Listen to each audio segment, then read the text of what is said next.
Schools Work podcast, a podcast for everyone in education. This show is brought to you by the Southern Regional Education Board.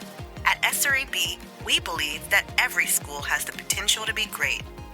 Whatever you do in the school, whatever your job may be, let's talk about things that make schools work. Before a quiz, we have a test. We're going to sing the song. Now, all the kids don't like to sing it, but it's a celebration. We celebrate tests. We celebrate assessments. There is not any fear in our classroom. And you'll have people who've been in my class prior, they'll come in, you're singing this song. And so those are one of the things that we do. Imagine kids who've been unsuccessful, for them to be confident when taking a test and know that they've been effective. When a kid who has not been as successful is disappointed because they got a B, I'm high-fiving my teacher resident, because we're blessed with teacher residents this year. High-fiving them because guess what? We have set that expectation. It's no longer about passing. It's about excelling. For us as teachers, it's no longer about making sure we cover content. It's making sure that we really capture and make our students college and career ready. Our students, by embracing this, are going to be just that. Welcome back to the Making Schools Work podcast. I'm Daniel Rock, joined by Donn Kirkwood. Hey, Donn. Hey, Dan. How you doing? Well, how are you? Excited about this podcast. Today, we are talking to two teachers from the school we spoke with last week, Westside High School in Anderson, South Carolina. They have used a teacher leader professional learning model that you brought to them. You started in a middle school several years ago. Can you remind us what makes this model of teacher learning special and different from traditional PD models? It's really focused internally on the school, like developing leaders, building a foundation that's rich in pedagogy and what great instruction. Look at the research to build up a team with the teachers you're speaking with. They start becoming confident in leading professional development, but at the same time, being prepared to lead those professional developments. Okay. Donn, we are in the top of the building in the elevator. I'm pressing the bottom floor. By the time we hit the bottom, share the essence of what a visible learning leadership team at Westside High School in Anderson, South Carolina is. Let me tell you this journey as we go down to the bottom floor. This team is just really some potential leaders within the school that we really want to invest in. We're going to take them through a book study so that they have a deeper comprehension of what it means for surface, deep, and transfer learning, relationships. Then after that, we're really like, okay, how do we take this, create some belief systems? Then based on those belief systems, allow these teachers to really set some goals, give them, some choice and some voice in how we'll lead the professional development for the next year. They came up with the design of the Westside Six in year 2. They decided to do a book study on teacher clarity because they felt that it was essential that we had very clear learning intentions and success criteria that, were used in proven practices. And then from there, just really giving them an opportunity not to become national presenters at the networking conference or summer conference down in Louisiana, to really share the impact that they had on the whole entire school. I look forward to hearing from them and the great work they're doing. Let's get into the episode. We are here with Claire Armstrong and Chelita Greenley. Chelita Greenley. Claire, tell us about yourself. Where are you from and what brought you to Westside High School? My name is Claire Armstrong. I am a social studies teacher at Westside. This is my 8th year of teaching, and the only school I've ever taught at. If I leave Westside, I'm leaving education. I love this place. And Chelita, tell us about your background. I'm a Georgia girl. Oh, Originally from Middle Georgia, Fort Valley, Georgia. I have been teaching for 25 years. This is year 9 at Westside, and I love it. I relocated here following love.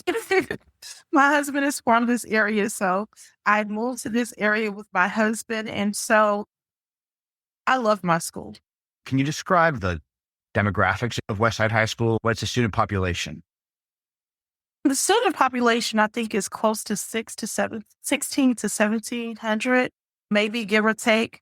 We have a very diverse population. I'm not sure the actual numbers. I think is maybe 40 to 50%. Like Caucasian, Caucasian. and then The next larger one would be about 40-ish% African American. And we have many students who are different languages. We have a very strong MLP department who services those students. We are high poverty, but we come from a rich culture with a rich history. We have excellent parents. We have an excellent administration, and often that's not always reflected, but we have an amazing student body. Claire, can you describe the process for professional development you've been using over the last 2 years that's been different from how you used to do it? before working with SREB, professional development was top down. So it would be led by administration, and they would offer suggestions or different ideas, but it was, in a sense, removed from the group of teachers. Like, it would be information coming from people, in a sense, above us, versus once we started doing SREB, the focus was shifting the presentation away from people that you don't interact with on a daily basis as far as teachers are concerned, and having the information come to you from your peers. Chelita, Yes. tell me about how you would view the learning experience at your school now different from how it used to be. Just as Claire mentioned, there has been a total shift between administrative led versus teacher led. Unlike popular opinion, there are many of us who love to teach. Many of us on our staff have the admin license, but we love what we do. And so it's awesome because we're surrounded by amazing teachers, but just to see them in action on a regular basis was an amazing opportunity this year, these past couple of years using the VLL process. So VLL stands for Visible Learning Leadership. Claire, can you describe what the Visible Learning Leadership team does? How does that work? What's the role of that team? Sure. So we kind of have served almost as liaisons for our department and our peers. And when we would meet up, it would always be with the understanding that a group, like a school-wide meeting, was coming. We would talk about what the next step was in the book study, or what the next strategy is that we needed to look at and incorporate. We would meet as a team to discuss the best way to implement that. We would talk about who would lead that session, how that would go down, how do we make these topics relevant to individual classrooms. If we're talking about a Four Corners discussion, how do we ensure as the leadership team this is a valuable use of time for not only social studies or English, but how do we also make this relevant for science and math? The Visible Learning Leadership team focused on ensuring what we had to say was applicable and of high quality to the rest of the school when it was time to talk. When you walk into a room, you should see it. The kids should know what's going on. When we reflected on our Westside Six, there's a sense of confidence, not only from the teachers, but from the students. And it's so obvious. And the beautiful part about it is I'm a math teacher. She's a history teacher. But whether it's a PE teacher or a Spanish teacher, just seeing how the best strategies are affected across the entire classroom, despite the discipline, is amazing. What was the book that you were working with? We've done 2 different books The Okay. first book was the one with SREB that discusses all the high effect strategies. And the second was about teaching strategies. I believe the first one was Visible Learning for Literacy Yes. by Fisher and Fry. Mhm. And the second one, if I recall Donn telling me, was about learning intention, teacher clarity, teaching for clarity. So what I'm hearing you say, tell me if I'm correct. You have a team of teachers who read through the book chapter by chapter. So we're going to read chapter 1. And then you think about how we present this content to our teachers and schools so they can understand and implement this section. And you're not doing the whole book. You do it week to week, maybe a chapter a month. I would say approximately chapter a month. That's what we went through. And then for the for the math teachers, there was also, we often refer to as the green book. Yeah. Green versus blue. We actually had one that was catered for math teachers as well. So like similar content, but within the lens of a mathematician versus the literacy aspect. So can you just give me a little bit more of the logistics of putting this PD or this experience together? Like for someone who's a leader or a teacher leader thinking, I like this, I want to use this. What did you have to do and how much time did you spend preparing and delivering? What did that look like in terms of your time? Sure. We would typically meet a week beforehand or at least 4 to 5 days with Donn and our other principals. And Donn would say, here's what we on the SREB end would like to see discussed at the next PD. It's this section, it's this topic, it's this particular strategy. Like we would like to see what we can do with this. The teachers were typically selected ahead of time because they had either been here for a while or these were teachers that, for the most part, admin respected or said these people are trying to do a good job. And you had coverage from every department because then teachers felt comfortable speaking on behalf of their department. So you've got essentially miniature representations from the school meeting together to say, all right, so if we're looking at how to improve literacy, well, what does math department struggle with in that area? Okay, what does science see? And then you would talk about what would be the most effective way to present that material and apply it. What can we do with reading strategies or effect sizes and lesson plans that's going to actually feel like it was catered to or catered toward individual subjects? I think that's a potential pitfall in professional development. There'll be a great idea, but when you've got a room full of different subjects, there's oftentimes a concept that just applies more heavily to one area than another, and people will end up feeling like their time has been wasted. And even if it was a great topic, they've checked out now because they've predetermined this no longer applies to them. So the VLL team worked hard to avoid topics being automatically dismissed by our peers. How much time did you have to spend to prepare to get that together so that you could answer those questions? Typically, our day would be a half day in preparation. I appreciate it. They make sure, because we have our own caseloads, we either do an AM session or a PM session. Coverage will be provided. We knew in advance.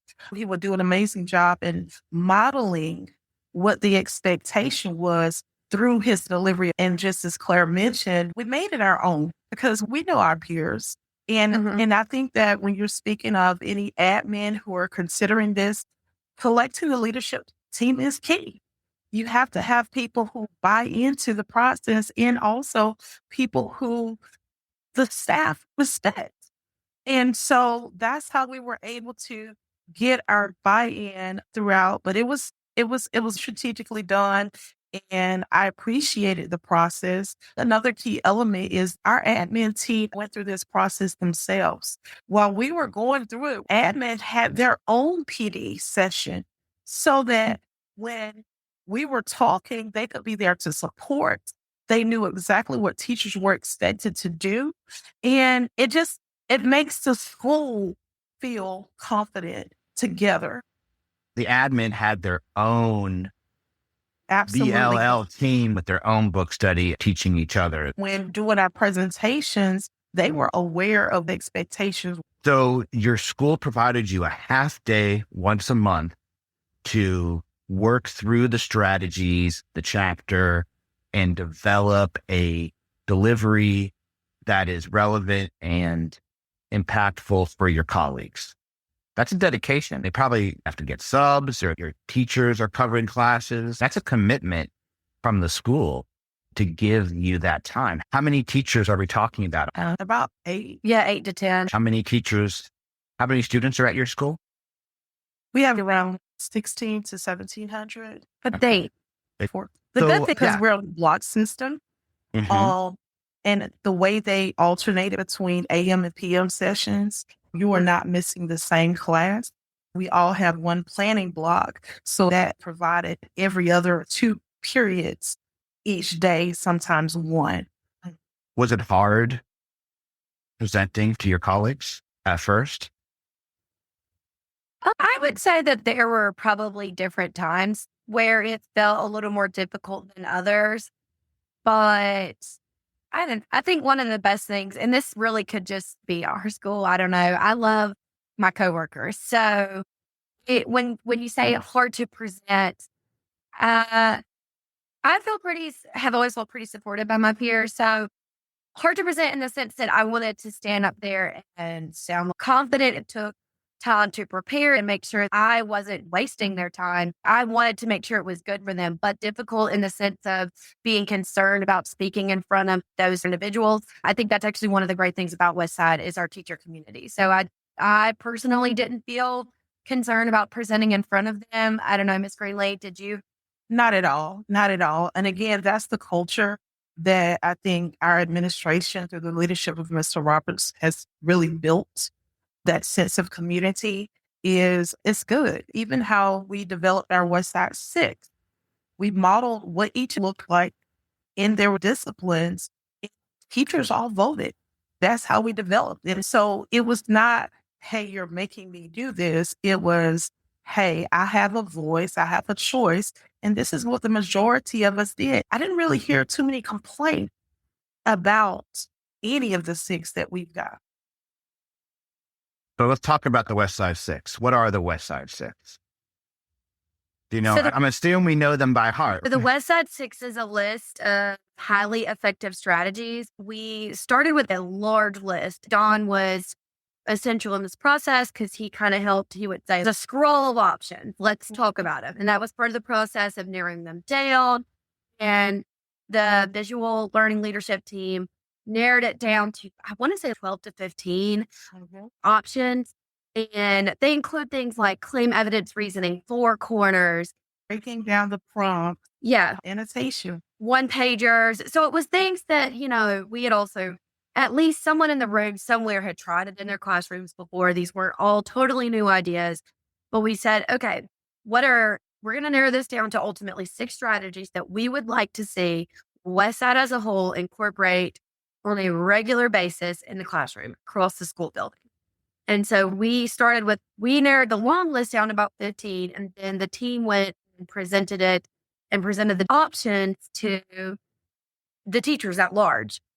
And from there, the teachers voted and decided and agreed upon what 6 strategies they would focus on and really incorporate in the classroom with the kids. 6 different strategies that we had done research with, where we had said, okay, this clearly applies to this subject, but here's other ways that it can apply to all subjects. Here are the effect sizes for these strategies. I paid a lot of attention to was looking at the effect sizes attached to each one, and just gave everybody basically as much information as we could so they could make good decisions on what they wanted to see in the school.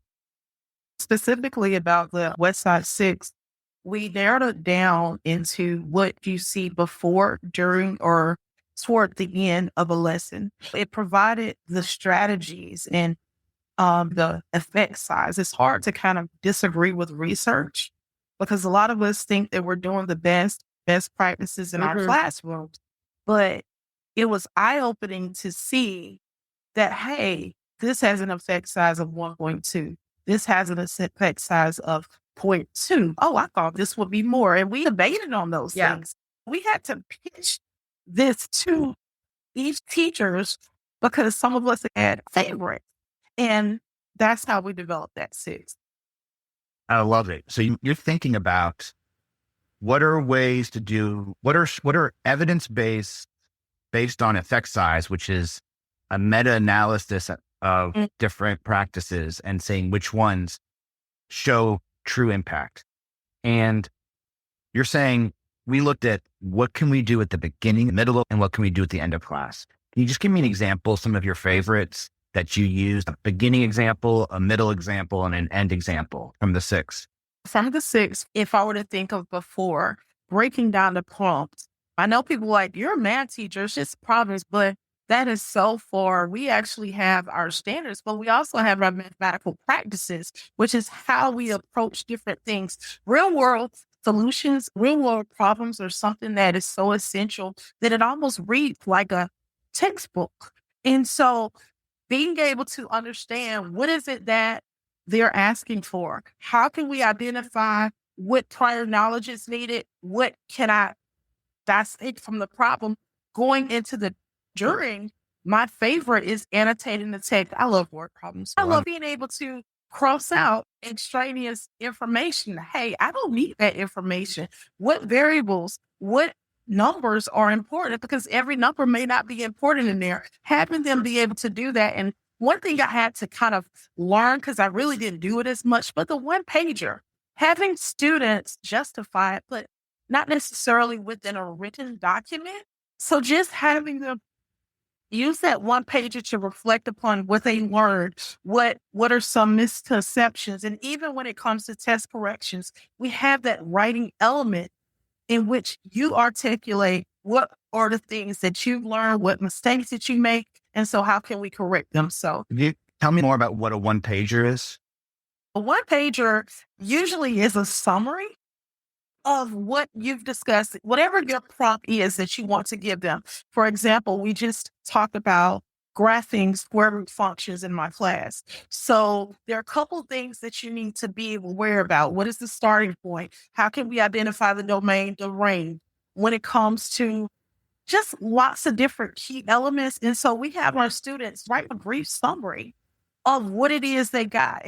And oftentimes in our classes, we'll have vocabulary. So we'll give that and say, hey, make sure you use these vocabulary words within that one pager so that they're not just doing a vocabulary quiz, they're putting it within the context of the problems. And because these are common strategies, they're using a one pager in math, in English, and science. When the teacher says a one pager, there's a clear understanding of what that means, what that needs to include.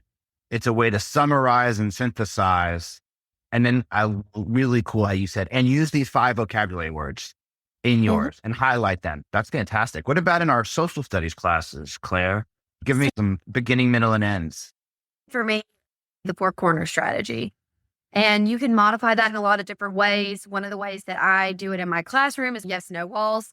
I do this and some of my coworkers do it as well. You'll make some sort of statement about history, or I also teach psychology. So you'll take some sort of psychological issue or topic.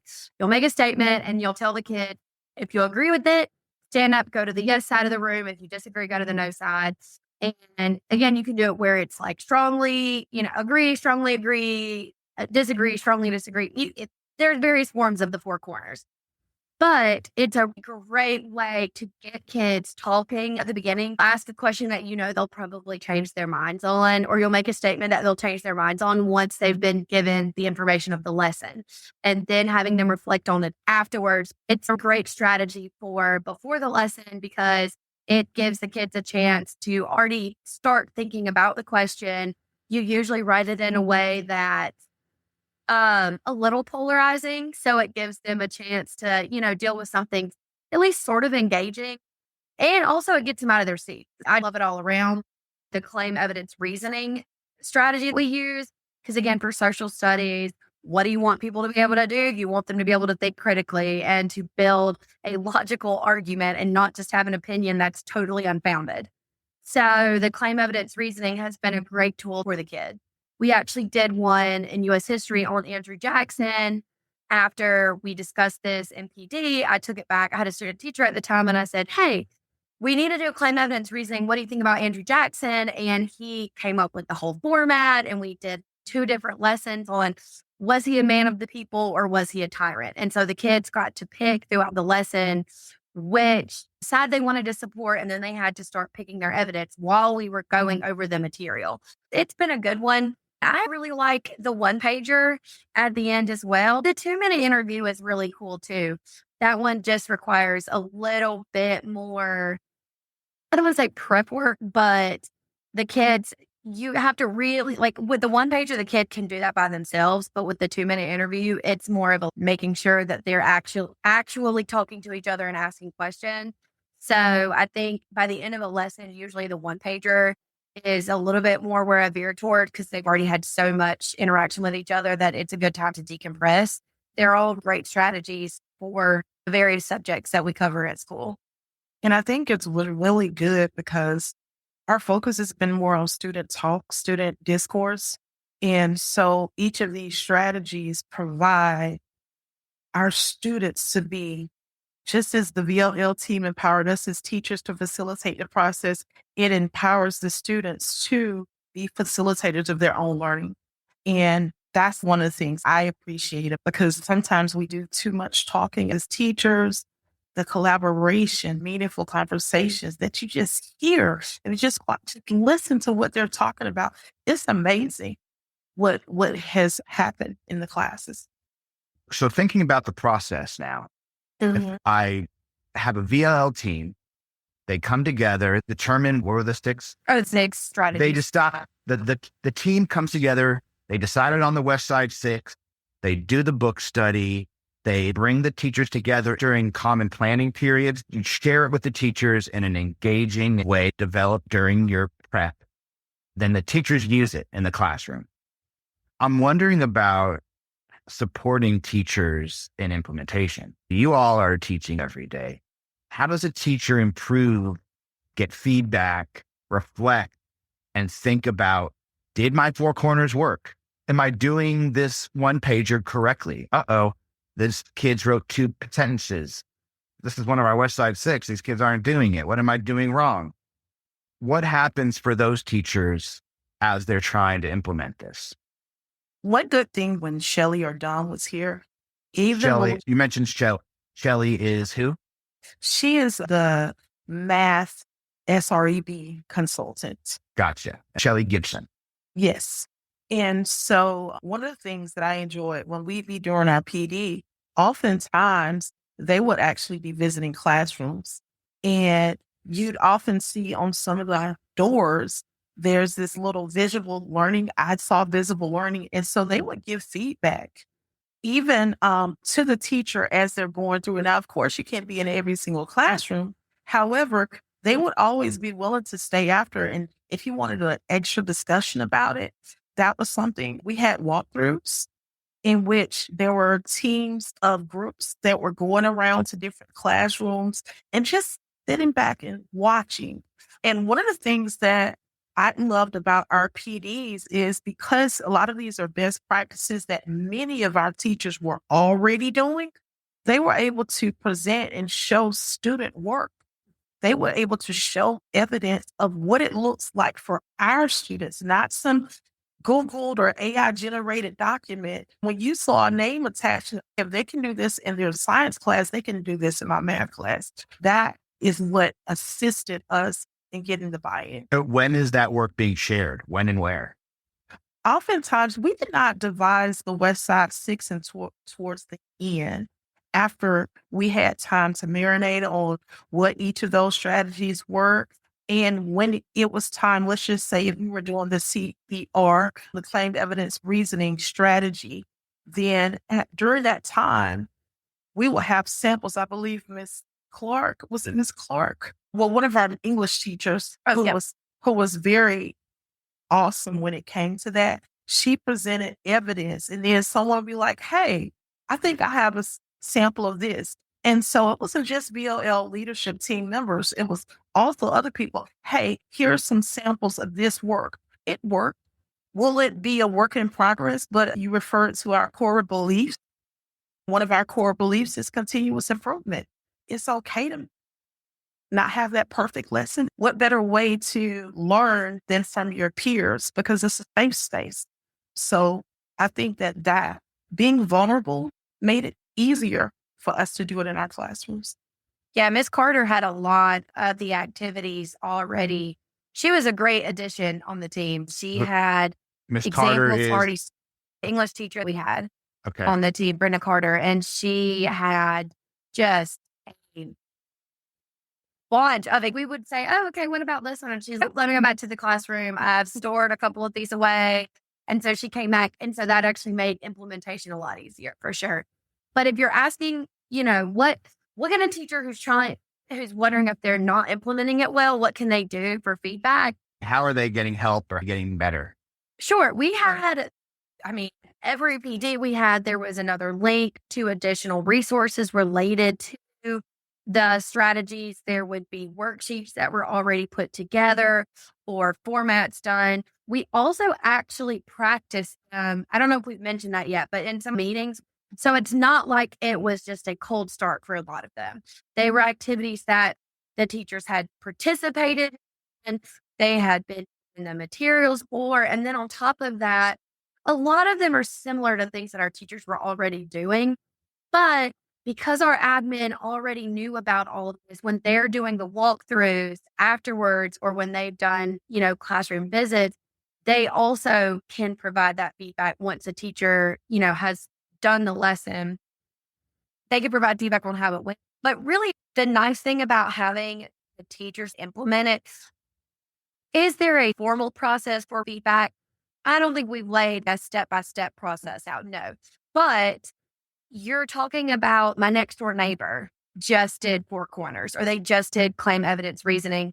Most of us are going to talk about that and we'll be able to, provide immediate feedback or suggestions in that moment because we all did it together. You could say, which I've done and my coworkers have done, "Hey, I tried this out today. This is what the kids did. I don't think I like that too much." And we would problem solve together because everybody was on the same page about what we were trying to do.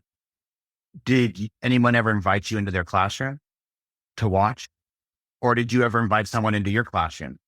We've invited people and there's been less of a need for individual conversations because when we did stuff with SREB or Donn, groups would walk around the school building and, step in a classroom and observe and provide feedback and chat about it afterwards.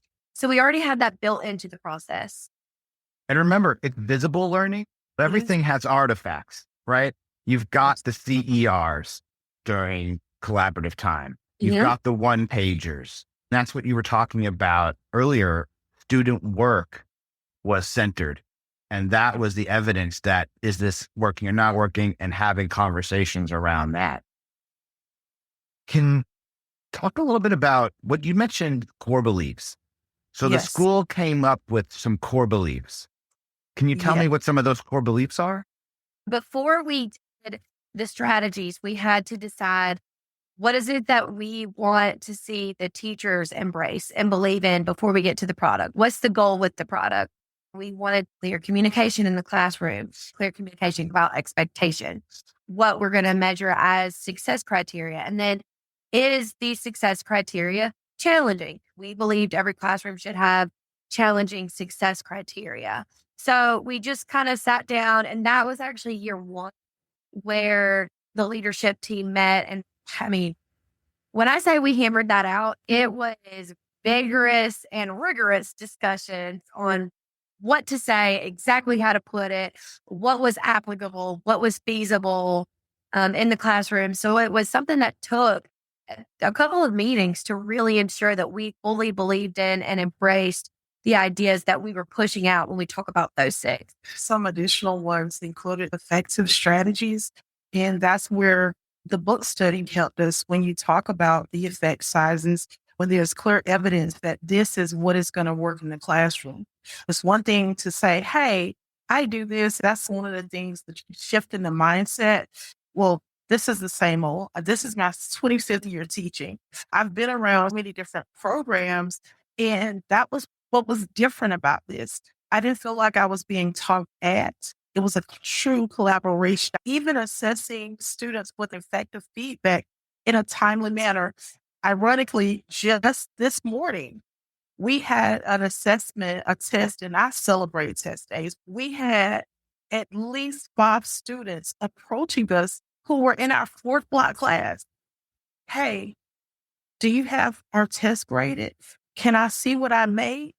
There's the expectation. We took it yesterday. They knew we would have it ready today. That timely feedback, the student wasn't apprehensive at all, confident, and wanted to know. And sure enough, there were several A's, several B's, students who had previously not had as much success in a math class, but they were pumped for that. And that is good. And the last one is the desire to continue to collaborate and for continuous learning.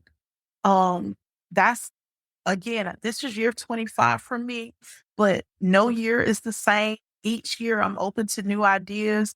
I'm open to learning from Claire. She might not admit it, but she was very influential in helping us lead and organize those PD sessions. She was phenomenal. The collaboration aspect was amazing because we know how great our peers are, but to see it in action was powerful. Can you list the core beliefs? Can we hear all of them at once? Absolutely. Our core beliefs: clear communication of learning intention, challenging success criteria for all students, using a range of effective strategies, assessing students with effective feedback in a timely manner, and commitment to collaboration and continuous learning. Those are our core beliefs. You've got core belief that are school-wide, Yes. and you've got the Westside Six, just Yes. school-wide. I think your Westside Six correlate with your core beliefs. They do. There's definitely mirror them. This year, you focused on teacher clarity. Can you give examples of what's changed in your classroom or at your school? How has that changed what a school looks like for kids?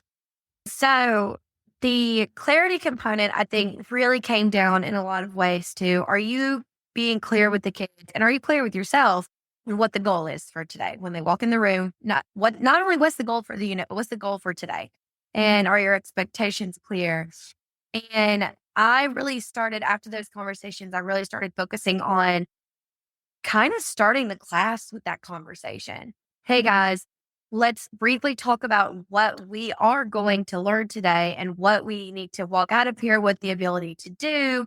And during the lesson, trying to consciously bring that back occasionally, kind of checking in with the kids, seeing where they headed, where we wanted them to. So I definitely think that helped me kind of focus on the goal of each class period, instead of saying like, okay, here's the standard and it's got 6 layers to it and it's kind of vague and we'll be working on it for 6 days. You had to say as the teacher, okay, even though this is the standard and we have it for 6 days, what's my definitive goal for this particular class period? And are my kids, through the lesson plan and the activities, are they going to be able to walk out of here with that skill or concept or idea? And how do I know that?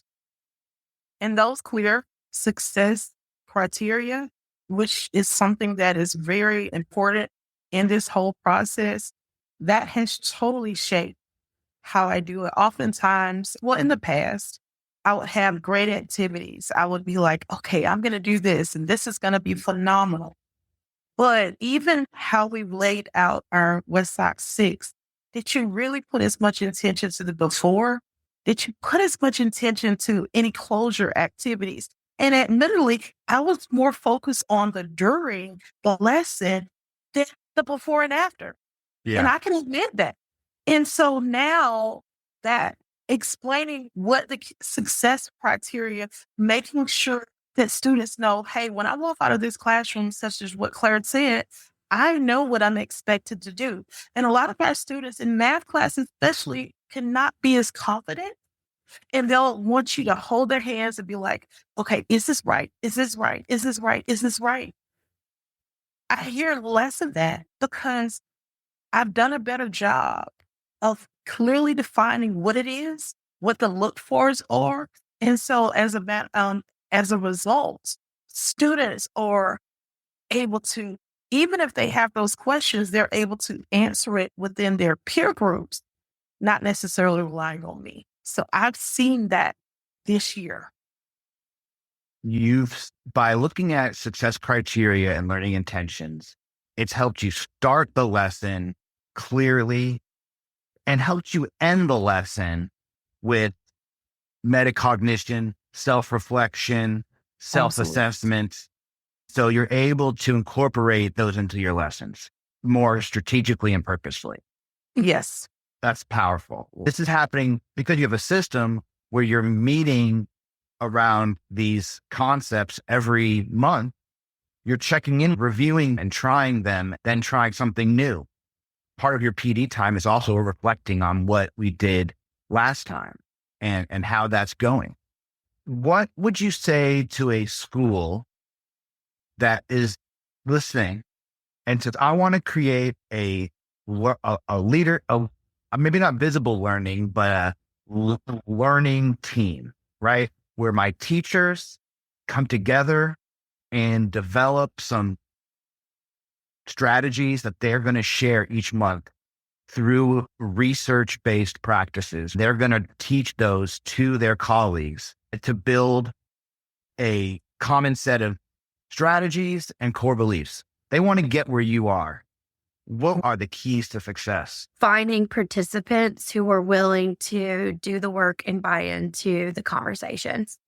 I think that it's important when you're trying to implement anything that you have buy-in and finding the right team, finding the people who are willing to do the work. Because it wasn't all of the work was not handled in school hours. There were certainly, after school, at night, work. I guess I don't know how to put it. Like you're still working on things sometimes not in business hours. Do you have people in place who are willing to do that for the school? Did they have to sell it to you? Did they have to pitch it? Was there something they said that got you involved, or were you just, let's go? I didn't feel I had to be pitched because number one, I trust my leadership. Correct. I trust my administration, and I know that they're not going to do something that is not going to be beneficial because everyone is at this school, in my opinion, especially our leadership, is student focused. And so if it is going to help students, we're all in. Majority of us are all in. So it was not a hard sell for the leadership team. And I would roughly say most of our faculty, it was not a hard sell because they knew that if Claire, who represents a wonderful history department, is sold on that, then I came on just because Claire has validated, just because of that, because we had representation from the special education department, from the language learn, the MLPs. We had so many math, history. Everyone was represented. And I think what also helped for any potential administration, be a part of the process. Mm-hmm. When we were in those meetings, we were not there alone. We had administrators, Ms. McIntosh, Ms. Arnold, Mr. Roberts. They were all there with us. They were all participating in the PD, even though they've already had their own separate PD. My kids are committed to what I'm committed to. And as teachers, we tend to be committed to what our administrators feel focused. Not only did they support us financially, we didn't have to get coverage, and they did not put that burden upon any of our colleagues. They put the money in to invest in the substitutes. And so when they're all in, it's easier for us to be all in. That's really well said. The leadership set the vision, put their money where their mouth was, and showed up. That's so important. Great. Thank you so much. I really appreciate it. Is there anything we didn't talk about that you'd like to share? I think in a lot of ways we really covered it. I do think as the last note to it, I think my favorite part was the teacher involvement. I think I saw for anyone who's considering this program or is getting ready to start it, I could see a clear shift in the way that our coworkers look at just how they treated it, even if they still didn't just love leaving the classroom and they're planning time to go do PD. There was, I'd still think, a shift between how much engagement we had when it was someone who wasn't sitting in the trenches with you, if you will, versus someone who was. So I think that has been really cool to be a part of that process and see that we got to have a hand in our own professional development. And so if there was any lasting impression from this or anything that I would take away that I'd say this was really awesome, it would be that active participation that we all got to have in deciding what we did and who we became. Great. Thank you, guys. I appreciate your time, effort, and leadership. I want to end by asking Chelita, do you want to sing one of your math songs for us? I cannot sing, so I don't care if you record. It's because they know I can sing. We have a test today. Oh, yeah. We have a test today. Woo! Thank you for listening to this episode brought to you by the Southern Regional Education Board. SREB is a nonprofit dedicated to improving education from pre-K all the way to PhD and into the workforce. Visit sreb.org for resources on instructional practices, teacher data, career pathways, and more. And don't forget to like, subscribe, and follow us on social media. You can find us on Facebook at SREB-School Improvement and on Twitter/X and Instagram, both at SREB Education. See you next week.